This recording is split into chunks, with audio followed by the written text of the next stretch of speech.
It's about 1 in the morning and I can't sleep because I've been thinking about feminism. I just started this book, How to Be a Woman.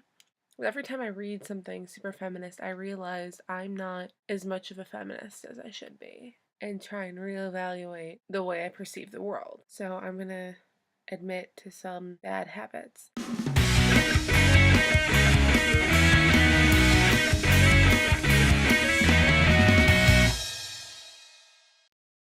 When I was in high school, I slut shamed. I told my little sister not to join the Palms team because they had a reputation as sluts, and I didn't want her associated with that group. I shouldn't have told her that.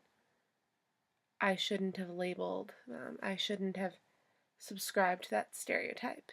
I had no clue of their sexual activity, nor does their sexual activity define them in any way. It was just a reputation that I didn't want my little sister to have. At the beginning of my freshman year, I became friends with this group of people from my civ class. One of the guys was dating another girl outside of this group that at the time I had not yet met. He was constantly disappearing to go sleep over at other girls' rooms. And all of our little group admonished him for this. You can't do that. Is your girlfriend okay with this? We chastised him. Tonight, I realized that if it had one of my girl friends who come up to me being like, I really want to sleep over at this guy's room, but my boyfriend doesn't want me to, I would have told her to do it anyway. I would have told her that her boyfriend doesn't own her. She can do whatever she wants. That is a severe double standard.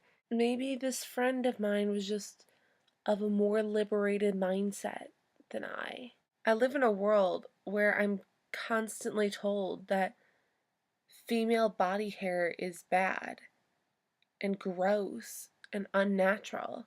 I live in a world where it's okay to admonish or criticize someone by calling them by the name of a piece of female genitalia, thus proclaiming that being a woman and having that genitalia makes one weak. I live in a world where me saying that I don't want to have kids, that I don't care if I get married, that's not important to me, gets me weird looks. And people saying, oh, you'll change your mind when you're older or when you meet the right person. I live in a world where women are critiqued on their bodies rather than on their talents. This is what I'm thinking about at 1 in the morning. I live in a world where women are taught that they are supposed to be desired, and men are taught that they're supposed to be the ones desiring. People internalize that, including myself. For the longest time, I never allowed myself to feel desire. And when I did, when I could, I would squelch it. I wasn't meant to desire. I was meant to be desired, right?